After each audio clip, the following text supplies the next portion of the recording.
Hi everybody, it's Victoria. It is October 29th. I am going to a Halloween party in a little bit, but I wanted to do a video, a very important one, one that is dear to my heart, and I wanted to give my two pieces of advice that I think probably are the most important ones. For being trans actually, or for not being trans actually. This has nothing to do with being trans. But I also wanted to tell a little bit about my coming out story. It was April 2019. I am an appraiser, and I work from home for the most part, but I have to drive downtown or drive throughout the city to take pictures of different houses. And on this specific day that I was going down, I knew I was going to an empty apartment. So I dressed from head to toe in women's clothing. It looked relatively androgynous, but I was wearing pantyhose socks, women's pants, ballet flats, nails were painted, wearing a bra, the whole thing. As I was driving down, I started realizing that I was going to drive off the side of the road. It was a really, I had to catch myself. I was driving down the DVP, which is a highway that winds down in Toronto, and I just started thinking, I can't do this. I can't live this life. Instead of driving to the apartment that I went to, I drove to a medical clinic that I had already done all the research on. It was called the Sherbourne Medical Health Center, and they deal with trans people, homeless trans youth, and they've got a reputation for being one of the best places. I walked in. There was somebody in front of me talking to the receptionist, and I waited my turn very patiently, kind of shaking, but patient nonetheless. I walked up to her when it was my turn, and she could tell that I was extremely distraught. I said, shaking like this, and I said, I need hormones. And she looked at me like, I can't give you hormones, but I can refer you to somebody. And so we talked for a few minutes, and she gave me a phone number of a doctor that was accepting new patients. This doctor, his name is Dr. Michael Richardson. He's in Toronto, and he has a caseload of only trans patients and HIV positive patients. He's just a regular family doctor. He just is passionate about helping those two groups. So I called him very quickly and I went to go see him. Took a few weeks, and I was so nervous sitting there. I didn't obviously tell anybody. This was totally 100% on the DL. And I sat in the office, and it was the first time I had ever said to somebody, I'm trans. I said it to myself now a couple of times, and it was extraordinarily difficult to say those words out to somebody else. Once I said it though, the floodgates kind of opened, and I started telling him my story, how I had started cross-dressing when I was 8 years old, and I had always known I was different, and all these things. It took a couple of weeks. I had to get my blood work. I had to come back and see him again. They do this model called informed consent, so I didn't need to tell him and then live my life as a woman for a year. So I went and I did all those things. He asked me all the questions, and finally, after about a month or so, I got my very first little box of pills. It was 25 milligrams of spironolactone and I think 2 milligrams of estrogen.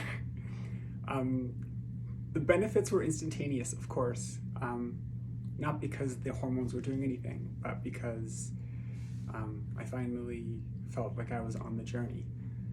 The problem was I was married to a cis heterosexual woman, and I was going to lose everything. I realized that my life was over.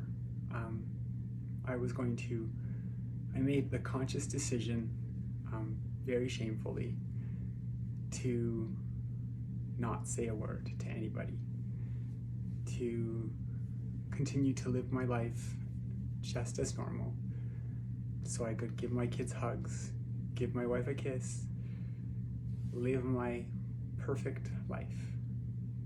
That if it was anything, it was perfect on the inside, but it was terrible on the outside. So a few months went by. The countdown started in my head. I knew that it was just a matter of time before the changes became apparent. I didn't do a good job of hiding the pills. I think I secretly wanted her to find them.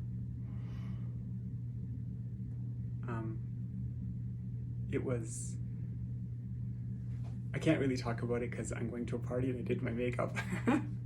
So I won't go into the details right now of exactly how that transpired, but nonetheless, she found the pills, and that started, in effect, the boulder rolling down the hill. It was over. My life. Divorce, kids, no friends, no job, no family, nothing, nobody. I lived in a world where there wasn't a single non-cis, heterosexual, non-religious person. I lived in a world where my life was going to be over. And nonetheless, I knew that this was the only option for me.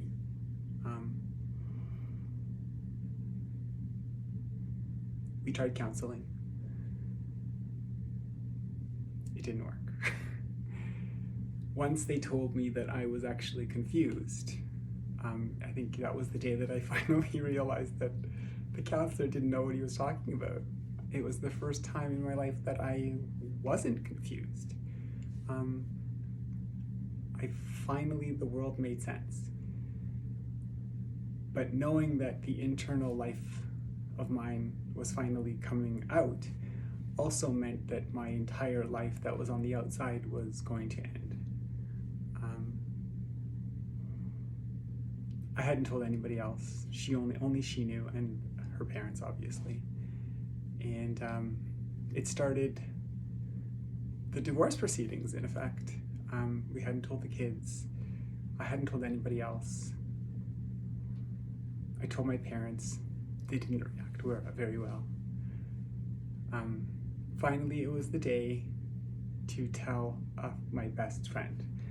And for months they had known something was up. They thought, I don't know what they thought. They thought, I even at one point said that I had cancer, because they were badgering me so badly. And that was obviously a tremendous mistake. But I felt that this was worse. But obviously, I just assumed that I would lose them all.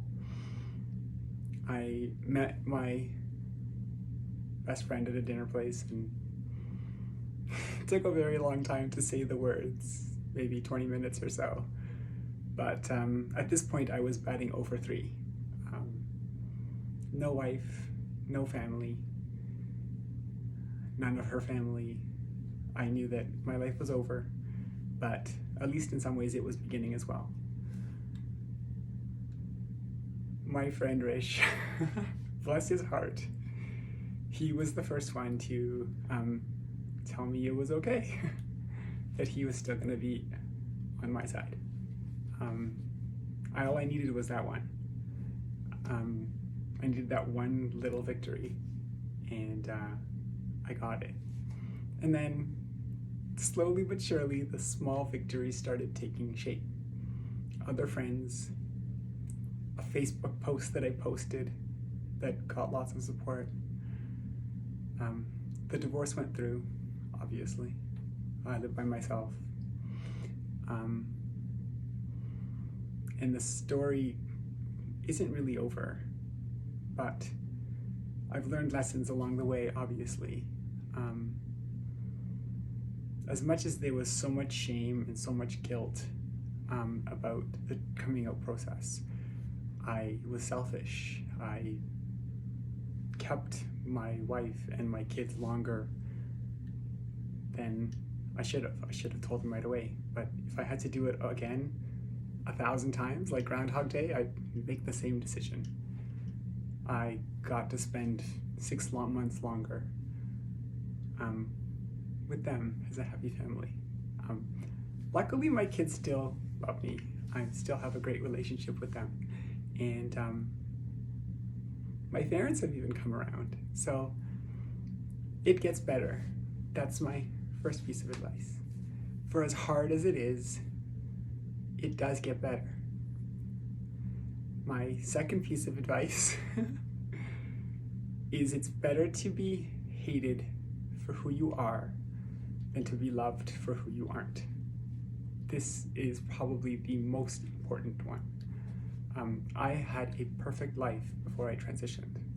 I had friends, family, support from everybody. A six-pack. I ran marathons. I had 2 kids and a beautiful house with a pool and a beautiful wife and a beautiful life. But I was loved for who I wasn't. And that was almost worse. Actually, it was worse. It was worse for being loved for who you aren't. And now, I'm loved for who I am, which is really nice. My last piece of advice is the most beautiful thing you can wear is kindness. Talk to you all later.